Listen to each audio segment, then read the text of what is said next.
entrevista, política, farándula, actualidad, una nueva confianza. Het woord is aan de minister van VWS. Goedenavond. In 2 jaar corona zijn we heen en weer geslingerd tussen dieptepunten en hoogtepunten. De eerste patiënt, de eerste vaccinatie, een opening in de zomer, een sluiting in de winter. En dit is opnieuw zo'n belangrijk moment. We hebben te maken met een torenhoog aantal besmettingen. Met veel mensen thuis en met een stijging van het aantal coronapatiënten. En toch gaan we vandaag een belangrijke stap zetten. Mark Rutte vertelt u zo dadelijk welke maatregelen we morgen versoepelen. Daarmee nemen we opnieuw een risico. Maar dat doen we met een goede reden. Nog langer met veel beperkende maatregelen leven beschadigt onze gezondheid en onze samenleving. 10 dagen geleden zetten we een eerste grote stap. Het mbo en het hoger onderwijs gingen weer open. Net als de winkels. Samen sporten werd weer mogelijk. Ook al wisten we dat die versoepelingen voor fors meer besmettingen zouden zorgen. En dat doen ze.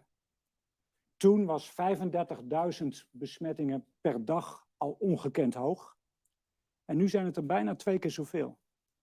Met deze cijfers verder versoepelen was eerder onverantwoord. Die besmettingen zijn op dit moment ons grootste probleem. Kijk maar mee. Ben je besmet, dan blijf je minimaal een week binnen. Per dag met rond de 65.000 besmettingen, een week lang, telt dat op tot continu bijna 500.000 mensen thuis. En dat worden er de komende weken alleen maar meer. Want we laten de maatregelen weer los. En dat gaat voor een nog sterkere groei van de besmettingen zorgen. De kans is daarom groot dat er weliswaar steeds meer open mag, maar dat door personeelsgebrek lang niet alles open zal zijn. Het tweede probleem is de verwachte druk op de zorg. Die is veel hoger in de landen om ons heen, omdat daar de besmettingscijfers nog veel hoger zijn. We houden er rekening mee dat de druk op de zorg ook hier weer gaat stijgen. Bij de huisarts, de thuiszorg, in het ziekenhuis en op al die andere plekken. Er zijn gelukkig wel een aantal lichtpuntjes. Bij Omicron liggen mensen korter in het ziekenhuis dan bij eerdere virusvarianten. En door het hoge aantal vaccinaties hebben minder mensen zorg nodig dan bij eerdere besmettingsgolven. Als je gevaccineerd bent, ben je minder vatbaar voor het virus. En dat ziet u op dit plaatje. Links in beeld ziet u de vaccinatiegraad onder alle 18-plussers. Van hen is een groot deel gevaccineerd en heeft ook een boost gehad. U ziet ze in het groen. Het gaat om 56% van de 18-plussers. In de ziekenhuizen is het beeld totaal anders. Totaal anders. En dat ziet u op het rechterplaatje. Daar zijn de mensen na dat boostvaccin sterk in de minderheid. En wat u niet ziet op het beeld is, als we daar ook nog iets naast zouden zetten van de intensive cares, is dat plaatje nog sterker contrasterend. Daarom is en blijft het belangrijk om je te laten vaccineren en die boost te halen. En minstens even belangrijk is misschien nog wel leefregels. We kunnen ze inmiddels wel dromen. Maar ze werken nog steeds het best om niet besmet te raken en om te voorkomen dat je anderen besmet. Ze zijn belangrijker dan ooit tevoren bij de huidige hele hoge besmettingscijfers. Dus willen we de maatschappij open houden, dan zijn we allemaal verantwoordelijk om afstand te houden, vaak onze handen te wassen, te ventileren, bij klachten te testen.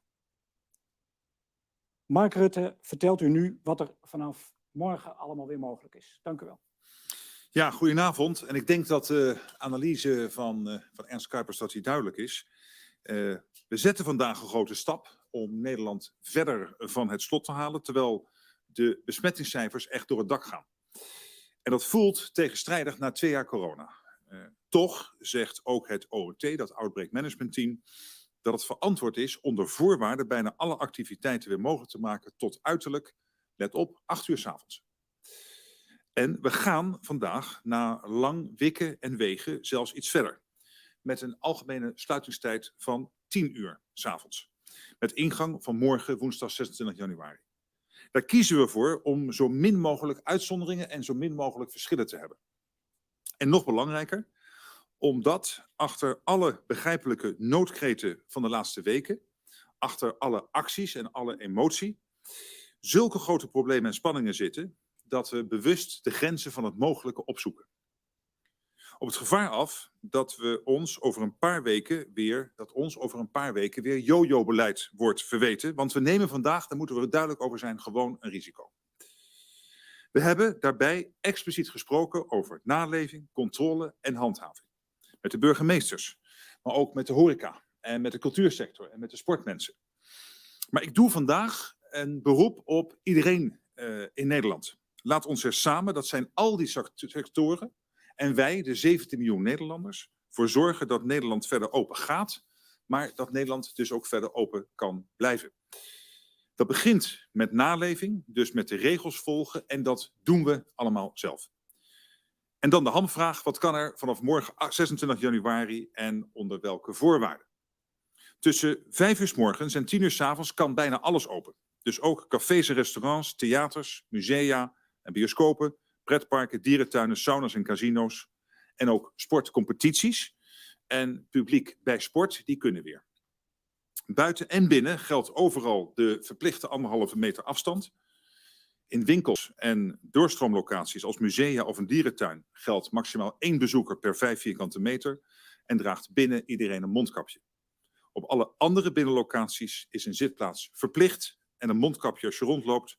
Bijvoorbeeld als je in een café naar de wc gaat of in de bioscoop popcorn gaat halen. Ik noem voor de belangrijkste sectoren enkele bijzonderheden en u weet, alle details staan weer op rijksoverheid.nl. Voor de horeca, cultuursector en evenementen is vanaf 13 jaar een CTB, zo'n corona-toegangsbewijs, verplicht. De amateursport en de beoefening van kunst en cultuur is dat vanaf 18 jaar. Je moet dus met de QR-code kunnen aantonen dat je corona hebt gehad, bent getest of volledig gevaccineerd. In grote theaters en concertzalen, grote sporthallen en overdekte evenementenlocaties geldt naast de vaste zitplaats en de 1,5 meter afstand een maximum van 1/3 van de capaciteit en nooit meer dan 1250 bezoekers per zaal. Voor beurs en andere evenementen binnen, waar mensen door elkaar lopen, geldt een norm van 1 persoon per 5 vierkante meter en ook een maximum van 1250 bezoekers. Voor voetbalstadions en andere grote buitensportlocaties geldt een verplichte zitplaats en 1,5 meter afstand. Dat betekent dat ook de stadions voor 1/3 kunnen worden gevuld. En natuurlijk is het dan de bedoeling dat de fans goed gespreid door het stadion zitten. Tot slot het onderwijs. Bij 3 besmette leerlingen geldt nu dat de hele klas moet thuisblijven. Met als gevolg te veel lege klassen. En zelfs hele scholen die we voor een paar dagen dichtgaan. Dat is natuurlijk om heel veel redenen ongewenst. En daarom veranderen de quarantaineregels in het primair en voortgezet onderwijs en ook voor de buitenschoolse opvang. Alleen kinderen die klachten hebben of positief zijn getest blijven thuis. Dat betekent wel dat de regelmatige zelftesten en ook voldoende frisse lucht in de klas belangrijk blijven. En ook dat leerlingen, ouders en scholen daar samen scherp op moeten toezien.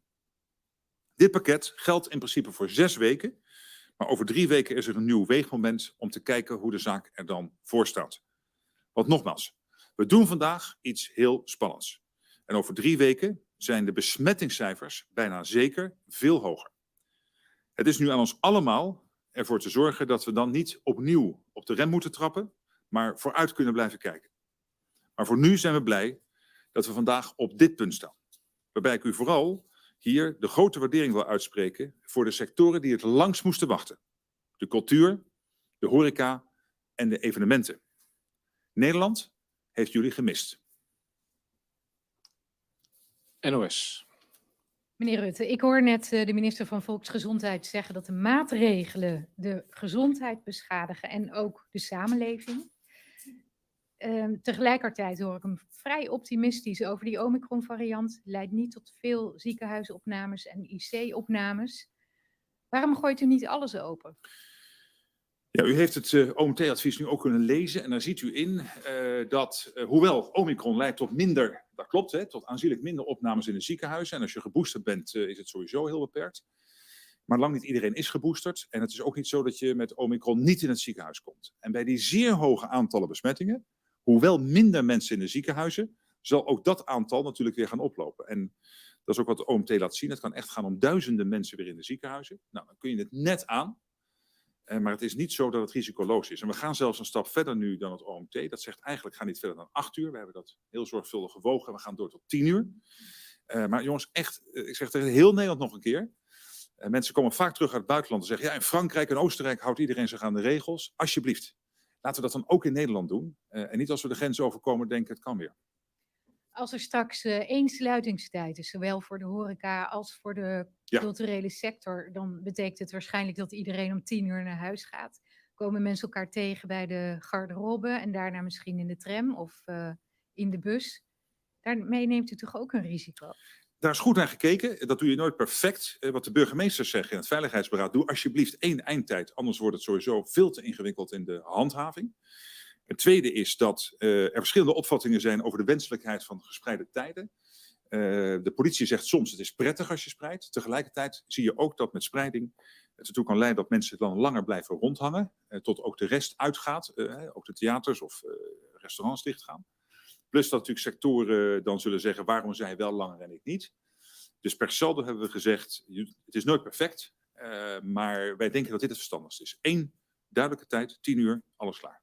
Meneer Kuipers, ik hoor u net zeggen dat u opnieuw een risico neemt en dat het voor een groei in het aantal besmettingen gaat zorgen. Sowieso, deze versoepelingen. Ja. Waar denkt u aan? Wat voor risico nemen we nu? Ik heb u de vorige keer al gezegd dat bij de maatregelen toen, dat was ook een voorspelling van het RIVM, dat we rekening moeten houden dat we toen al zouden stijgen naar tussen de 75 en de 100.000 besmettingen. We zijn 10 dagen later en we zitten nu op 65 en snel groeiend.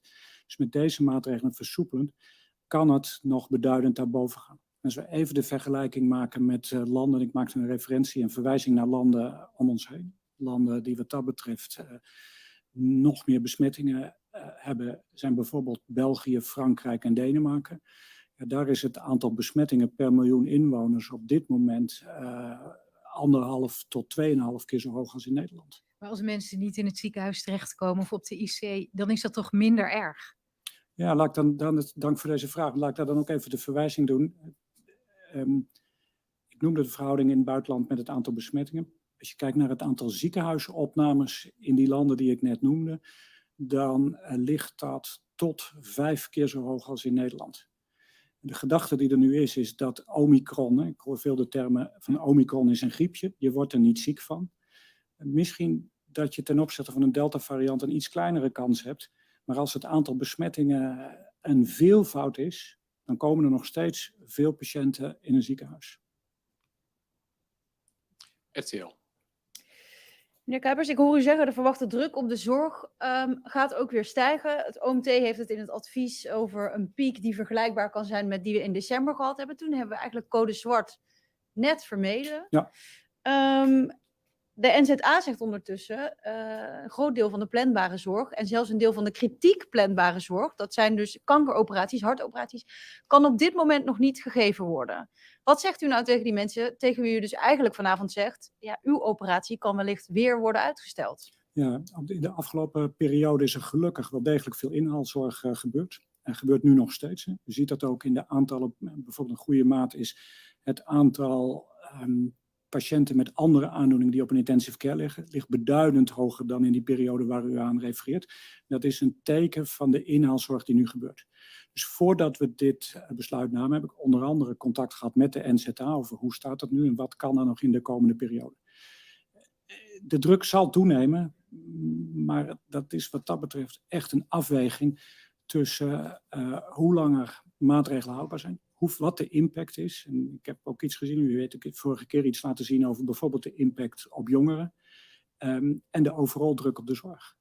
Ja, tegelijkertijd laat u een plaatje zien waaruit blijkt dat de ziekenhuizen nog steeds in overgrote mate vol liggen met mensen die ervoor kiezen om zich niet te laten vaccineren. Vindt u het dan verkoopbaar dat die mensen die er dus voor kiezen om zich niet te laten vaccineren opnieuw voorrang gaan krijgen in de ziekenhuizen op mensen die misschien al tijden wachten op een heupoperatie, op een knieoperatie, nou in sommige gevallen op hart- of kankeroperaties? Is dat verkoopbaar? Allereerst laat ik zeggen dat ik ben een groot voorstander van vaccinatie, inclusief ook de booster. Dus de reden dat ik hier even laat zien wat de impact daarvan is, en die is echt heel erg groot. Ik denk dat het plaatje, helder plaatje kun je bijna niet maken. Daarbij vind ik dus dat mensen wel degelijk ook goede toegang moeten hebben tot informatie over vaccinatie en goed geïnformeerd. En ook de toegang tot vaccins zo laagdrempelig mogelijk moet zijn. Dat is natuurlijk via de GGD gebeurt, de boost nu ook, is op veel plekken gewoon open toegang, geen afspraak maken. Maar ook wat er gedaan is met het fijnmazig vaccineren in wijken, vaccins via de verloskundige of wat voor andere situaties ook helpt. Uiteindelijk vind ik dat ook in de huidige situatie de keuze om je wel of niet te laten vaccineren eentje is die je individueel moet maken. Wij moeten zorgen allemaal, ook de huisarts en andere partijen, voor goede informatie. En dat vaccineren wel of niet wel consequenties kan hebben als het bijvoorbeeld gaat om toegangsbewijzen. Ja, toegangsbewijzen, maar voor mensen wiens operatie opnieuw wordt uitgesteld, die mensen kiezen er niet voor, maar die voelen de consequenties opnieuw ook weer. Ja. Dus u maakt toch ook een grotere keuze dan alleen maar dat wat u nu zegt, bijvoorbeeld voor de toegangsbewijzen. Zeker. En daarom benadruk ik ook dat we dit met z'n allen doen, gezamenlijk. Dat kan ik niet genoeg benadrukken. En dat is ook wat we terug horen uit het overleg met allerlei verschillende sectoren. Wat men zegt is, geef ons verantwoordelijkheid. Nou, dat is wat met dit maatregelpakket ook doet. Maar pak dan ook de verantwoordelijkheid. En daar hoort dus ook gewoon die maatregelen en het vasthouden aan het gebruik van een mondkapje, het afstand houden waar het kan, et cetera. Het is tot vervelend toe dat we dat halen. Pak dat ook. Want alleen dan houden we, ook bij een versoepeling, houden we het aantal besmettingen en het aantal mensen wat zo ziek wordt dat ze hulp nodig hebben, binnen de perken. U zegt keuzes hebben consequenties, voor ongevaccineerden onder andere. Is dat dan ook de reden waarom u nu vasthoudt aan het coronatoegangsbewijs? Terwijl uit onderzoek blijkt dat dat op dit moment misschien niet zo heel erg veel toevoegt aan de bestrijding. Nou, laat ik dan één toevoeging doen. Wat het onderzoek laat zien, en u refereert aan een onderzoek van de TU Delft, is dat coronatoegangsbewijzen echt een dempend effect kunnen hebben op de verspreiding van het virus. En wat ze berekenen in verschillende situaties is dat dat wel een 15% dempend effect kan hebben. Nou, in een situatie zoals nu, met per periode, per cyclus een 15% toename, is een 15% demping precies het verschil tussen een sterke toename en het gelijk blijven van het aantal besmettingen. De vertaling is heel snel gemaakt dat ze er niet toe doen. Maar voor degenen die het rapport echt even gekeken hebben, ze hebben wel degelijk corona-toegangsbewijzen, ook volgens het onderzoek van de TU Delft, een evident effect. En wat dat betreft ben ik dus een voorstander, zeker in een situatie waarbij je probeert om zoveel mogelijk sectoren, zoveel mogelijk open te gooien, dat we die corona-toegangsbewijzen in stand houden. SBS, aansluitend Telegraaf. Meneer Rutte, u zegt we moeten zo min mogelijk uitzonderingen maken wat betreft het tijdstip van 10 uur. Maar theater, bioscoop geeft tegelijkertijd aan, ja, 11 uur zou ons enorm helpen. En die sector heeft al zo lang in de put gezeten. Waarom maakt u niet een maatwerk voor deze sector? Waarom zegt u niet, oké, jullie mogen tot 11 uur open? Ik begrijp het allemaal, maar ik zeg tegen al die sectoren, het OMT-advies zegt eigenlijk 5 uur. En met toepassing van alle afspraken rond mondkapjes en hygiëne en afstand zou het 8 uur kunnen zijn. Wij gaan nu naar 10 uur. En precies de discussie die net was tussen Ernst Kuipers en RTL. We moeten ook daar ervoor zorgen dat het in de zorg beheersbaar blijft. Want als dat in de zorg niet beheersbaar blijft, dan heeft het ook gevolgen in grote mate voor mensen, niet alleen die daar naartoe moeten omdat ze corona hebben, maar ook voor mensen die daar voor allerlei andere operaties naartoe moeten. Dus iedere keer die afweging maken. Dus ik vraag iedereen, laten we blij zijn dat dit nu kan. Maar we zijn er nog niet vanaf. Het is geen griepje. Je ziet het aantal ziekenhuisopnames nog behoorlijk stijgen de komende tijd. En elke verdere verruiming, dus nog eens een uurtje verder, betekent meer risico op contact, meer risico op in een kleine ruimte het oplopen. Maar stel, ik zit in de bioscoop, ik begin om 8 uur met een film en die duurt 2,5 uur. Dat betekent tot 10:30. Wat maakt dat half uurtje wetenschappelijk gezien dan uit? Nee, maar kijk, het lastige is, dat maakt waarschijnlijk niet zo heel veel uit. Maar die bioscoop kan ook om 7:30 beginnen. Dus wees nou een beetje creatief, vraag ik. We kunnen dit nu weer doen. We gaan veel verder dan het OMT adviseert. We gaan echt een stap verder. Dus ik vraag nu ook aan de sectoren. Nou, ook alsjeblieft ervoor zorgen dat het om 10 uur klaar is. Dat moeten we echt met z'n allen nu doen. Ik snap alles. Maar uiteindelijk, wij hebben het virus niet bedacht. Het is er. En het is gewoon een te groot risico. Nee, dat snap ik. Maar als u zegt het maakt wetenschappelijk niet zoveel uit, waarom dan niet gewoon doen? Omdat uiteindelijk het Veiligheidsberaad zegt, pas nou op, zorg nou voor eenduidigheid. Alles om 10 uur klaar. Anders is het ook voor de politie een onmogelijke zaak. Want dan zijn de bioscopen misschien nog aan de gang. Of misschien komen mensen toch nog later binnen. Er zijn allerlei problemen in de handhaving die je niet wil. Dus zij hebben gezegd, en dat steun ik 100%, één duidelijke eindtijd van 10 uur. En dan heb je iets meer risico dat je buiten elkaar tegen elkaar aanloopt. Maar er staat tegenover dat bij verschillende eindtijden mensen buiten weer dreigen te gaan rondhangen. Nog één vraag over die handhaving.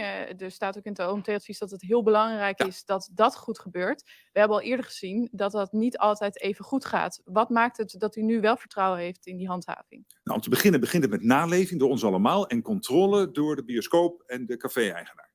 En de handhaving is het sluitstuk. Het is niet zo dat de politie begint. De politie en de BOA zijn het sluitstuk, de handhaving is het sluitstuk. En de burgemeesters zijn er zeer voor gemotiveerd. Er is heel intensief contact geweest de laatste dagen. We hebben gezegd, luister, het OMT zegt eigenlijk met alle voorwaarden tot 8 uur. Wij willen dat oprekken naar 10 uur. Maar dan moeten jullie ons ook verzekeren dat je al die protocollen en al die field labs jullie gedaan hebben, in al die sectoren, en er is ontzettend veel geëxperimenteerd en gedaan, dat je die protocollen weggooit en denkt, hoi, ik mag weer. Nee, we gaan ze nu toepassen. En ze hebben gezegd, ja, tegen Mickey Adriaansens voor de cafés, en tegen Gunnar Oesloe voor de cultuur, en tegen Connie Helder voor de sport, en tegen Karin van Gennep. Ze hebben allemaal gezegd, ja, dat gaan we doen. Dat geeft vertrouwen. Maar ja, als het niet gebeurt en de zaak loopt te volop, dan moeten we op een gegeven moment toch weer ingrijpen. Dat wil je niet. Telegraaf. Meneer Kuipers, hoe lang wilt u eigenlijk nog door met die coronatoegangsbewijzen? Zolang de situatie zoals die nu is met hoge aantal besmettingen en tegelijkertijd de terechte vraag om echt te versoepelen en veel toegang te geven, wil ik daar graag mee door. Zoals zo net al even toegelicht, ze kunnen echt helpen in een demping van het aantal besmettingen. En die zullen de komende periode sterk omhoog gaan.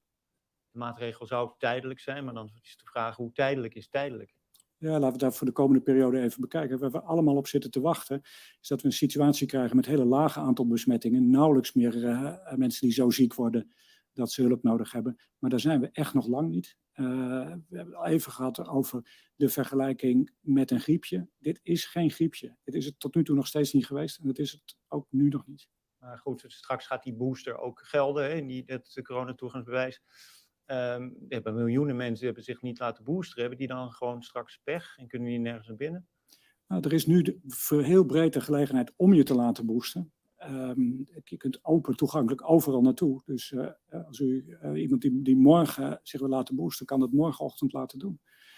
Voor nu geldt gewoon dat bij de vaccinatie een termijn is van 270 dagen. Dus mensen kunnen dat uitrekenen en ik zelf ook zien van wanneer heb ik een vaccinatie gehad en wanneer vervalt dan mijn coronatoegangsbewijs. Ja, er is bijvoorbeeld een hele grote groep arbeidsmigranten die geen DigiD hebben, die daardoor ook geen coronatoegangsbewijs hebben. Dat is tamelijk relevant als u straks door wil met dat coronatoegangsbewijs op de werkvloer. Hoe gaat u dat oplossen? Ja, voor nu is dat niet de situatie. Wat we wel proberen, en dat past bij dat fijnmazig vaccineren waar ik het zo net over had, GGD zeer actief bezig zijn om ook de arbeidsmigranten ook op een werkplek zelf te bereiken en te proberen dat ze daarmee wel een goede registratie krijgen en dus ook uiteindelijk een coronatoegangsbewijs. Meneer Rutte, weet u nog wat u deed op 16 maart 2020 in de avond? Volgens mij was dat de avond van na de zondag 15 maart. Ja. Om 7 uur 's avonds. TV-toespraak.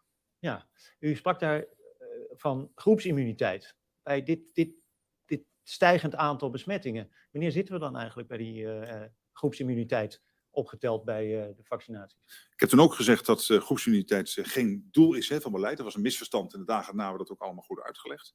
Geldt ook nu. De immuniteit bouw je op. Uiteraard, als mensen de ziekte doormaken, zijn ze ook een tijdje immuun. Maar de beste route naar immuniteit is natuurlijk het vaccin, is de booster. Maar ja, je ziet natuurlijk wel dat dit ook leidt tot behoorlijke aantallen besmettingen. Die kunnen we nu niet tegenhouden. Tenzij iedereen zich strikt aan de regels houdt, dan word je niet besmet. Ja, maar misschien moet ik die vraag aan meneer Kuipers stellen. Bereiken we eigenlijk dat punt wel van groepsimmuniteit? Nou, op dit moment zijn we er echt nog vandaan. En ook even met het sommetje van die 65.000 nu. Je kunt het sommetje zo doortellen naar 17,5 miljoen. Dan heb je een lange weg te gaan met weer een nieuwe variant. Dus voor nu is de groepsimmuniteit een woord wat u ons bewust niet hebt horen noemen. Ook in de afgelopen periode niet. Nee. Ja, in die tv-toespraak, sorry, nog één vraag. Sprak u ook over die 3 scenario's. Hè? 1, het virus laten rondrazen. En 3, maximale controle. Nou, Nederland koos voor de middenweg.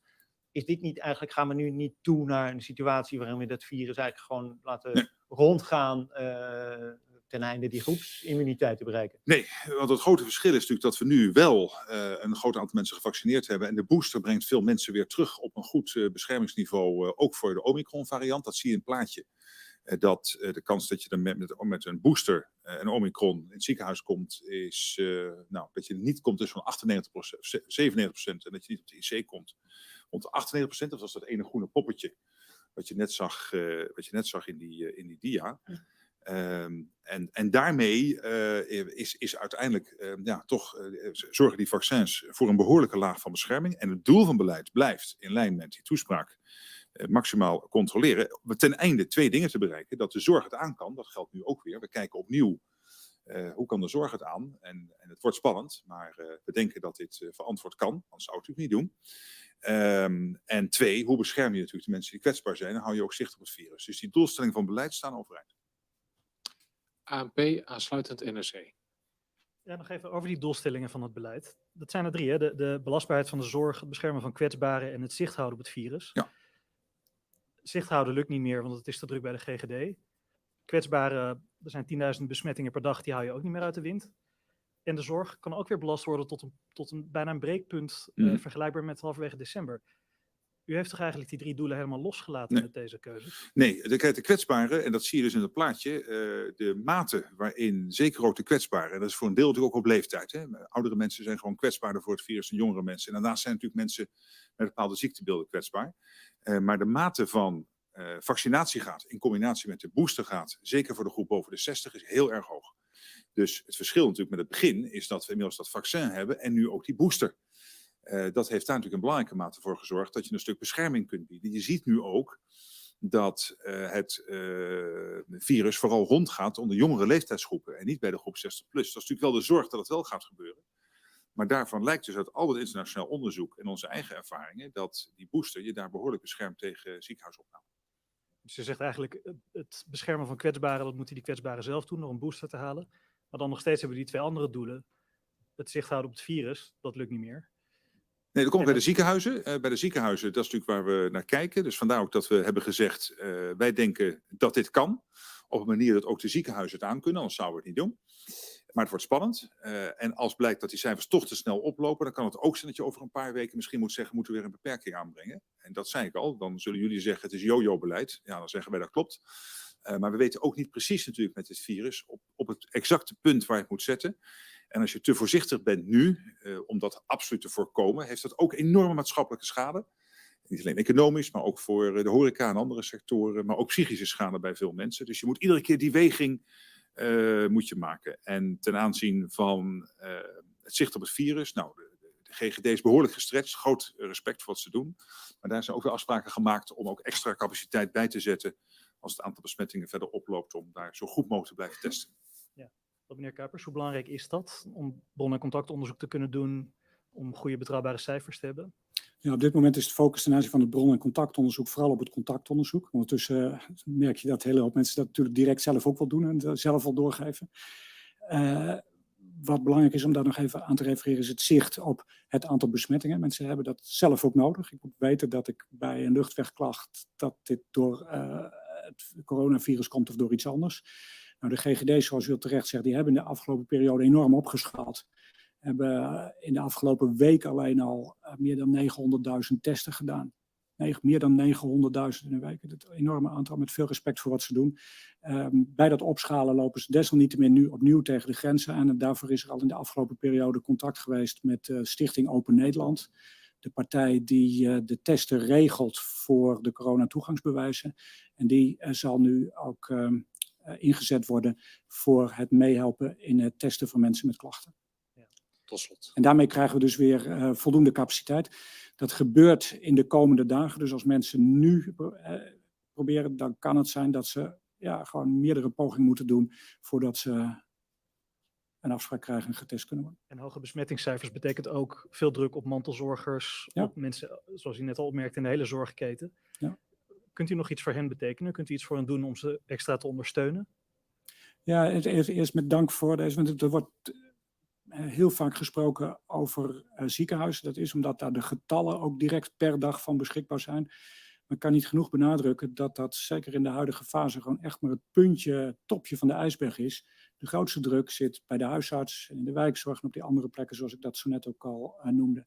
En ook daarvoor geldt, in antwoord op uw vraag, zoveel mogelijk ondersteuning op allerlei verschillende manieren.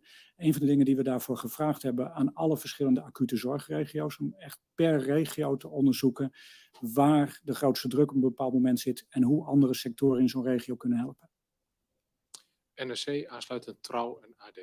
Meneer Kuipers, u noemde het een belangrijk moment dat we nu toch gaan Ja. versoepelen terwijl er nog zoveel besmettingen zijn. De directeur van de WHO in Europa die sprak afgelopen dagen van een soort pandemisch eindspel. Ja. Wat betekent die volgende fase volgens u nu?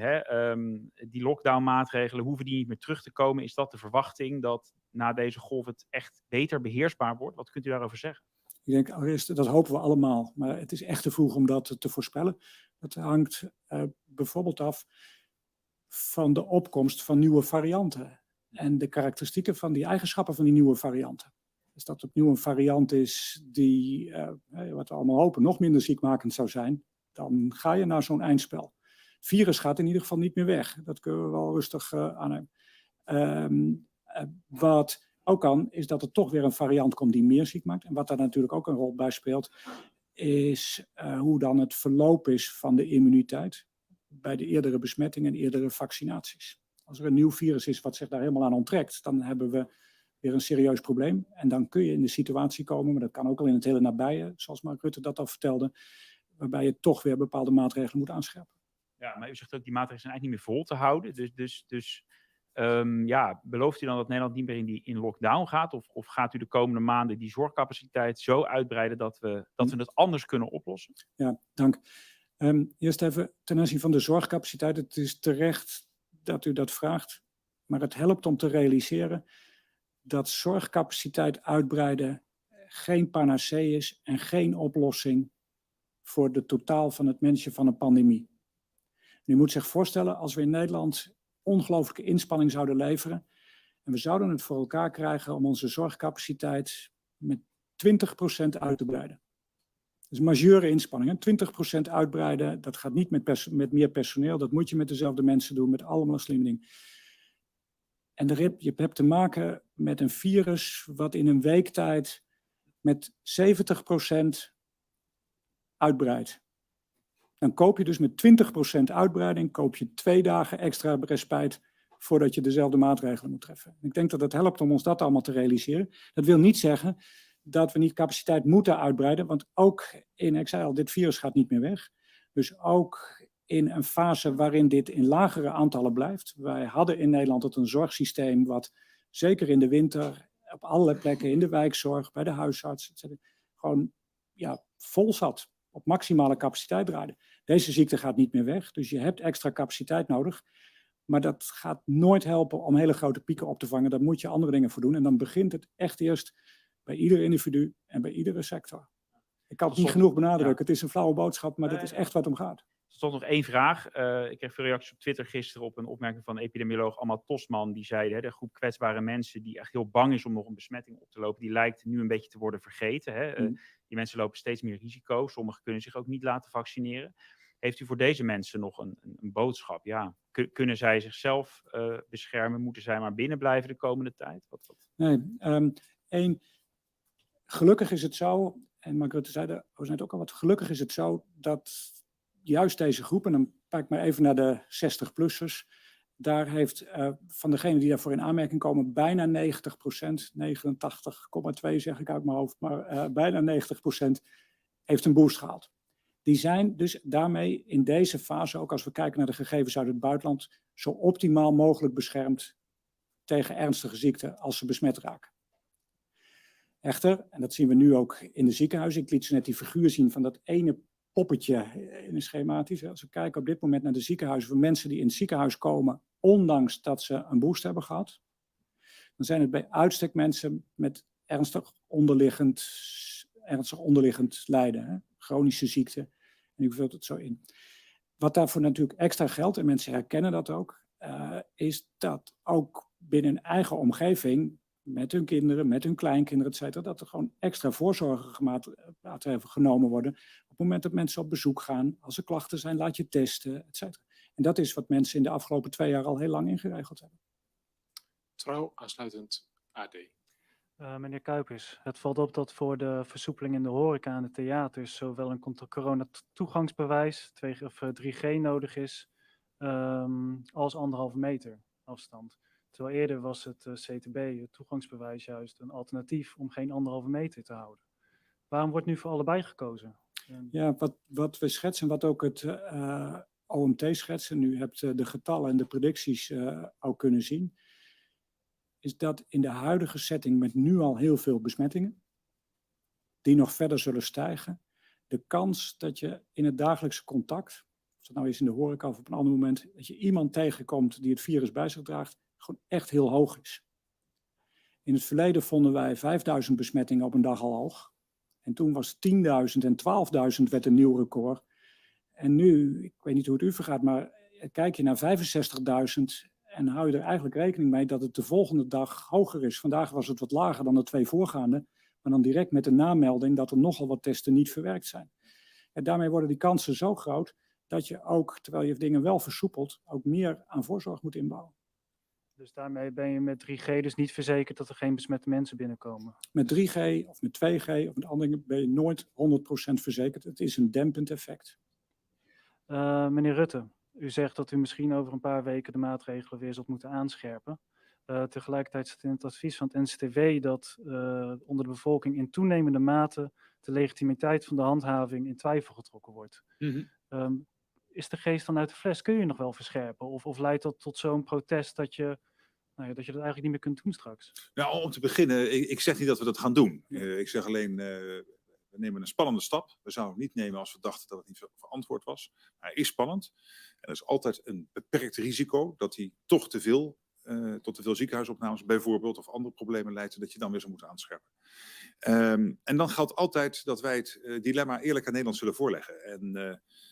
En als dat nodig zou zijn, zullen we zeggen, het moet helaas. Omdat als we dat niet doen, bijvoorbeeld, het zo zou kunnen zijn dat in de ziekenhuizen mensen die binnenkomen met een auto-ongeluk of een hartaanval niet geholpen kunnen worden, omdat de bedden bezet zijn.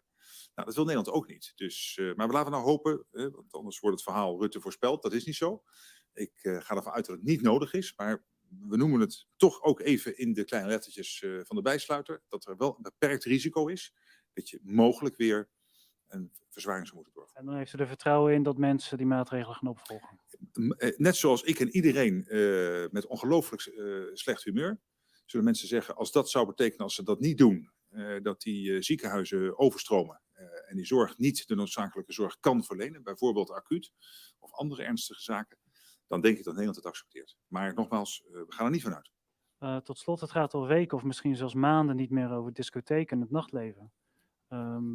Nee, dat is verschrikkelijk. Perspectief kunt u hun bieden? Sorry? Welk perspectief kunt u hun bieden? Dat op dit moment het gewoon niet gaat. We moeten echt op 10 uur die grens leggen. Maar we willen natuurlijk ook de evenementen verder. Hè? Want de evenementen buiten is natuurlijk allemaal heel beperkt. En ook binnen, maar zeker ook buiten met alle maxima, et cetera. Dus daar wil ik ook uiteindelijk veel meer. En je wilt natuurlijk uiteindelijk ook weer de nachthoreca. Maar je wil ook het thuiswerkadvies verlichten. Er zijn ook heel veel mensen die er ook een beetje klaar mee zijn om zoveel thuis te werken. Dat kan nu ook niet. Je zou ook de bezoekersregeling thuis willen verruimen. Er zijn nog heel veel dingen die nu helaas nog niet verruimd kunnen worden. Maar zeker ook die nachthoreca, dat zou ik dolgraag willen. Maar ik kan dat nu niet beloven wanneer dat gebeurt. Komt de thuiswerker dan eerst aan de beurt voor een nachthoreca? Of, Ik ga daar nu niet in renken. Maar al die zaken liggen dan natuurlijk weer op tafel. Algemeen Dagblad. Meneer Rutte, hebt u zonder dat wij het wisten een unieke Nederlandse virusvariant ontdekt onlangs? Of bestaat er een soort Nederlands coronavirus? Want? Nou ja, als we naar andere landen kijken, Denemarken, Verenigd Koninkrijk, daar gaat men een stuk verder met het loslaten van maatregelen. Denemarken lekte vandaag uit, we willen volgende maand eigenlijk alles loslaten. En u meldt ons vanavond dat we op 8 maart een nieuw besluitvormingsmoment krijgen. Wat gaat er dan hier mis? U zult waarschijnlijk in een van die slide decks die aan het Katshuis komen, zult u één interessant slideje zien. En dat is dat op dit moment Frankrijk en Duitsland, als je alles optelt wat er aan maatregelen is, een zwaarder pakket hebben dan Nederland.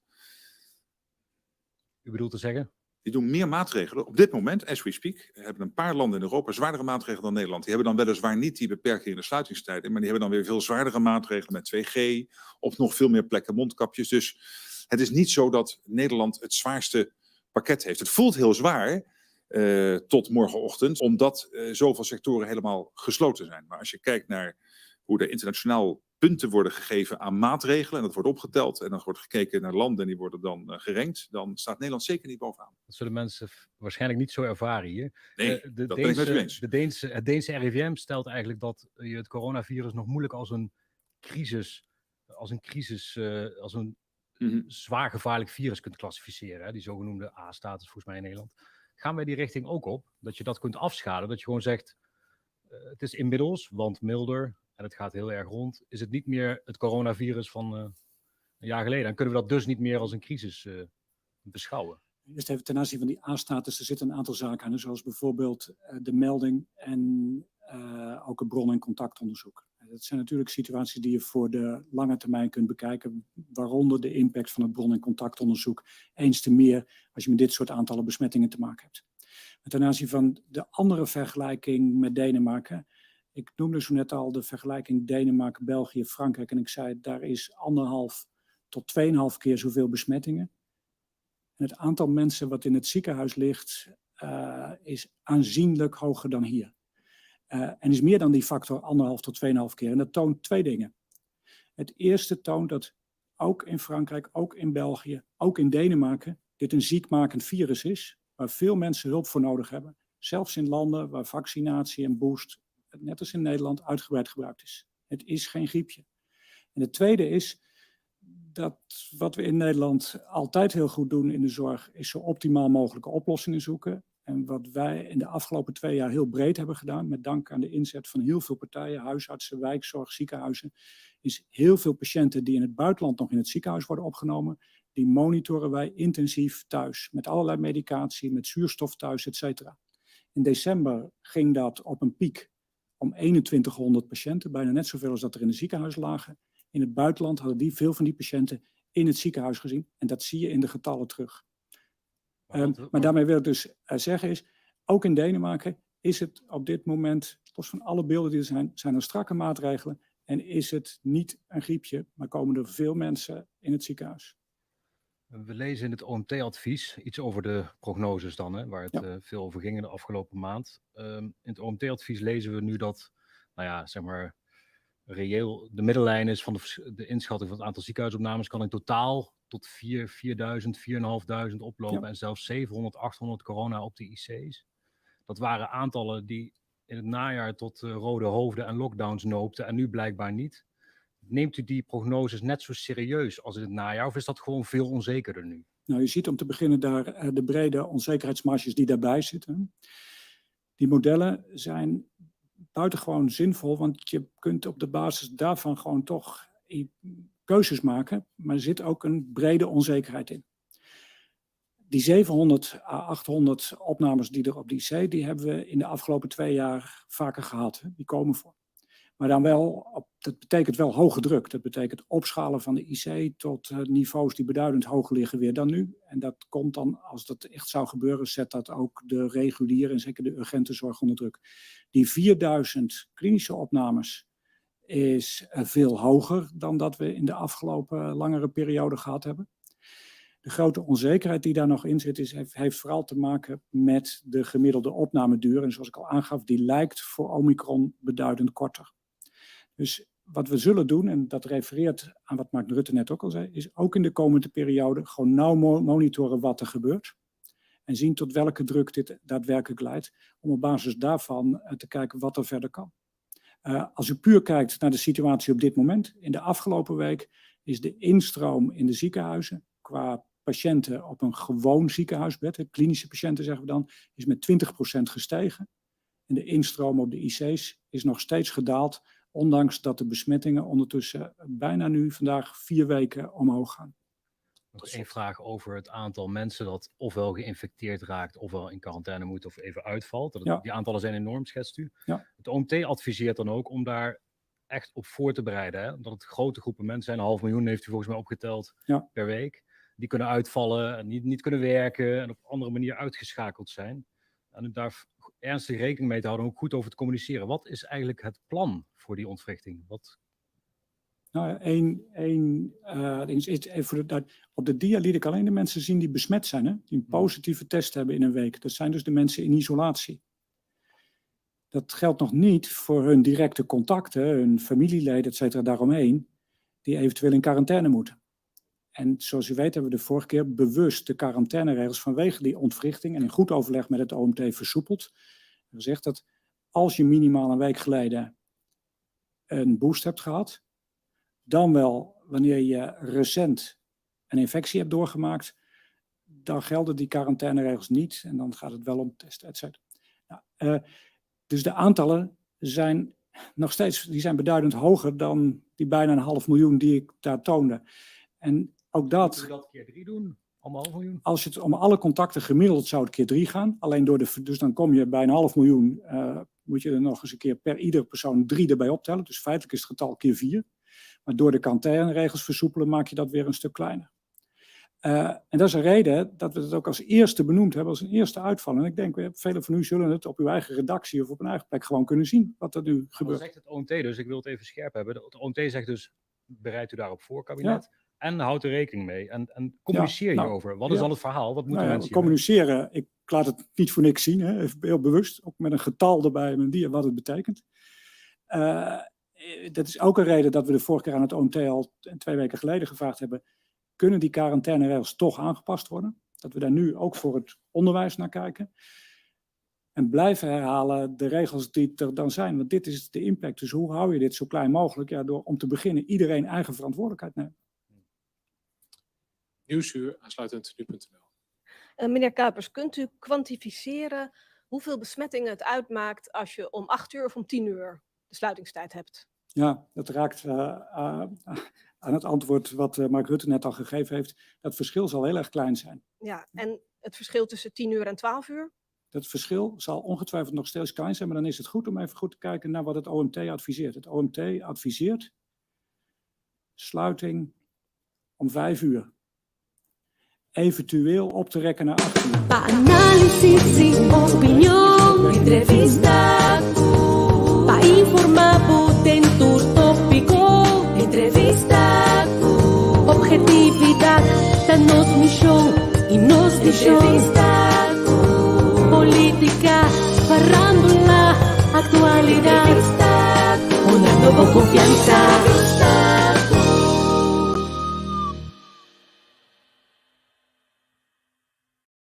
Waarom zegt u dan eigenlijk Zo antwoord, dank u voor zang sigeren de prinses via nos tabang sera esaki sombra aqui 2 minutos.